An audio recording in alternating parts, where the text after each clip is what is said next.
یو صحابی دی د نبی علیہ السلام مبارک، د نبی علیہ السلام نے صلات حاجت اورېده چې 2 رکعاته نفل څوک کې الله به حاجت پوره کوي. کور ته راغی، بیبي ته وایي ډوډۍ راوړه، بیبي ورته وایي ډوډۍ خو نشته، تا څه راوړي؟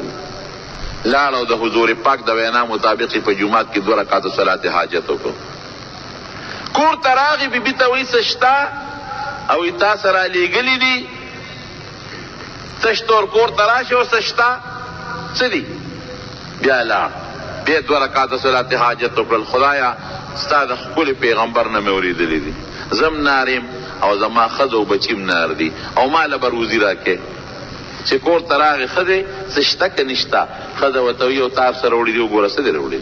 ښځې څه شته؟ وایي سړیه ناشنا قصه شروع ده. هغه څنګه؟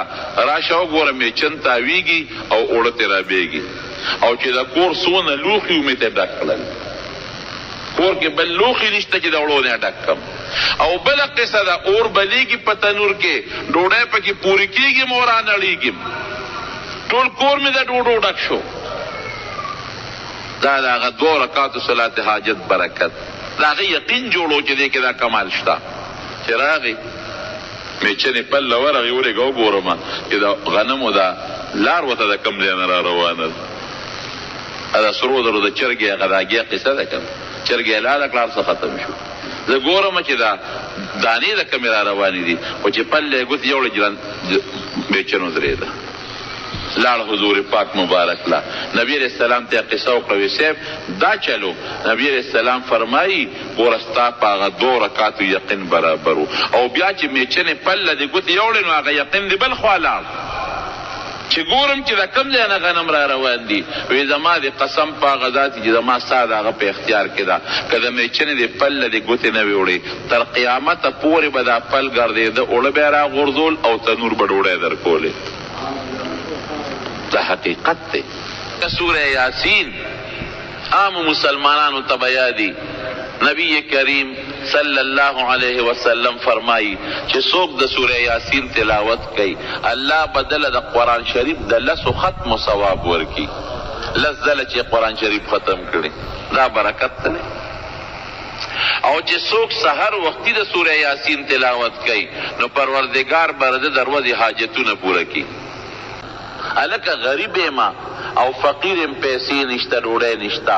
حضور پاک وی صورت واقعه چې کم دی لوستل کېږي او کم خلک یې لولي، پروردگار به فقر او فاقه ختمه کړي. د قبر د عذاب نه یریږم او د قبر د تیرو نه یریږم.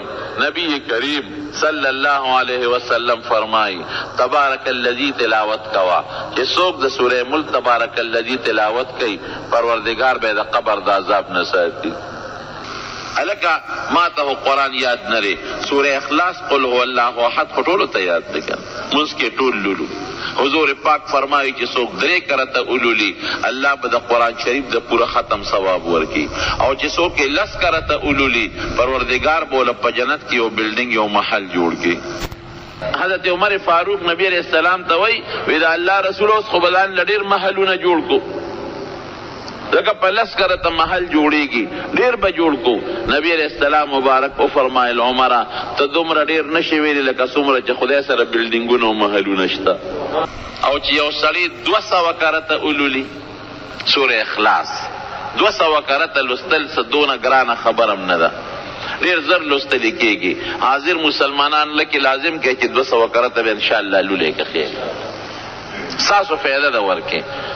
بسم الله سره 200 کرته اولولې ها دا چې څومره راته ناسې چې په عمل وکې چې 200 کرته څوک سورہ اخلاص قل هو سورت اولولي حضور پاک فرمایي د 50 کالو ګناه به ورته الله معاف کړي. دا د سورہ اخلاص برکت.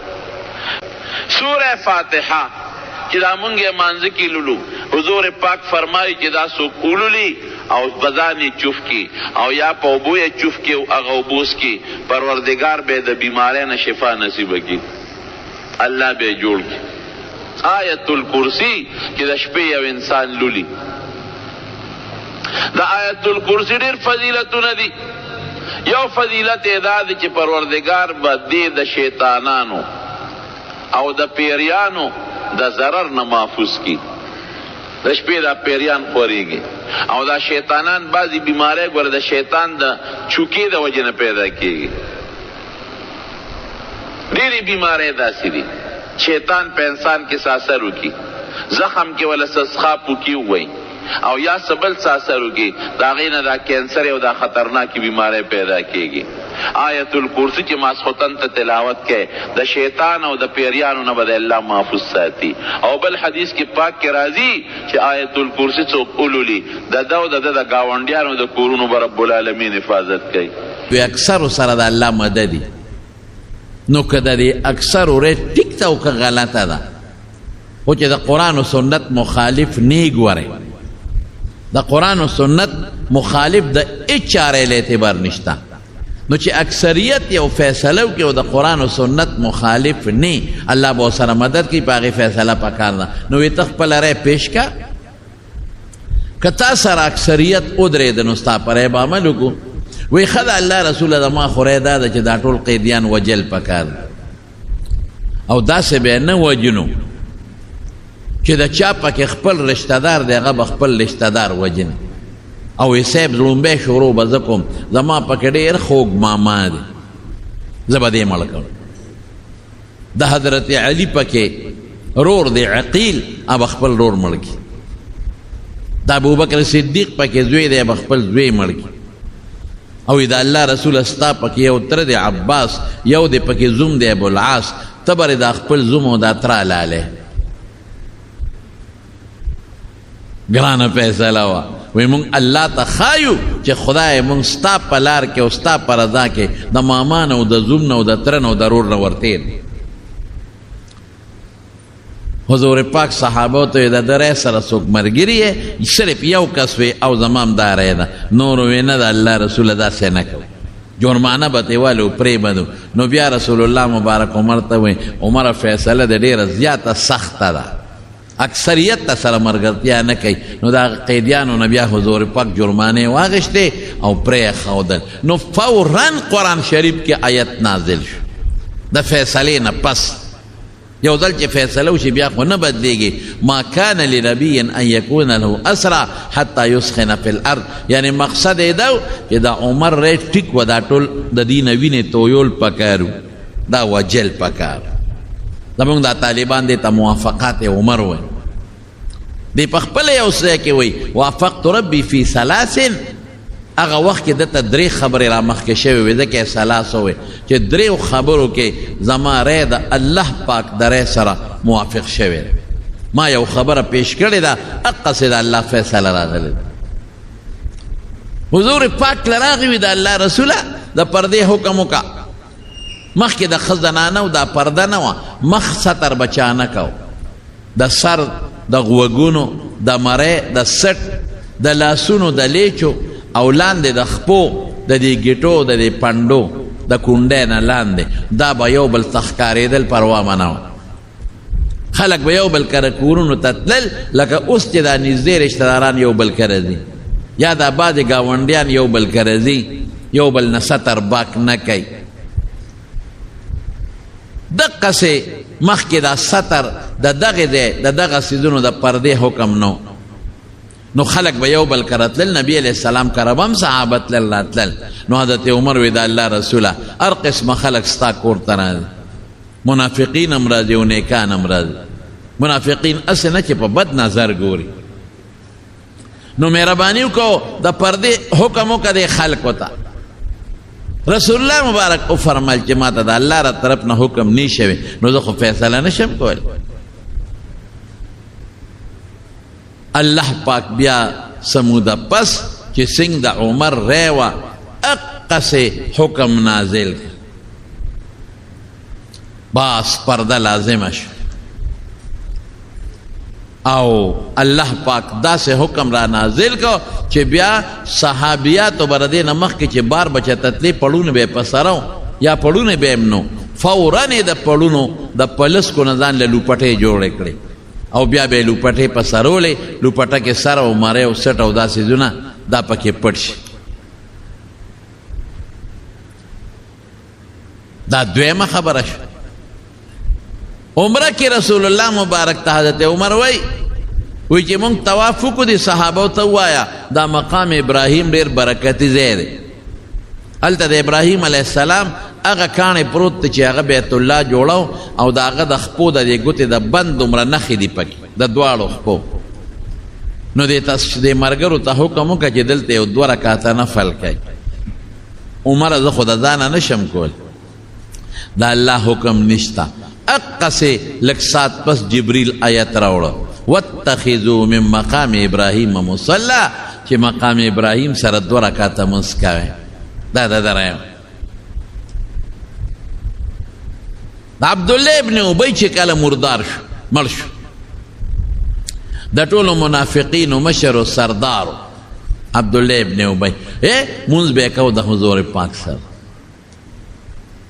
جهادونو لم تللی دی باقاعده په جهاد کې شرکت کړی دی لئن رجعنا الى المدینة لیخرجن الاعز منها الاذل خو هلته هم د خولې نه ګډې وډې ایستې دي جومات کې به کېناستېده د حضور پاک سره په مشورو کې به ناستو د احد متعلق چې مشوره کېده دا سپیره پکې ناست لیکن دړنې حضور پاک نو منلې اوس هم ډېر خلک داسې وي د ملایانو لاسونه هم ښکلی تقریر ته هم کینی خبرې ته هم کینی خو پړه کې د دغه مولا عزت هم نشي برداشت کول دا بس یو فطرت دی دا د منافقت فطرت دی جمعات کې به امام پسې مونځ مو کې 5 وخته امام یې دی مونځ به مرپسې وکړي شاته به پسې خبرې هم کوي هلکه چې دا اهل نه دی او دا ذلیله دی او سپک دی نو بیا دا مونځ ورپسې ولې د دې وجه نه زمونږ فقهاو لیکلي دي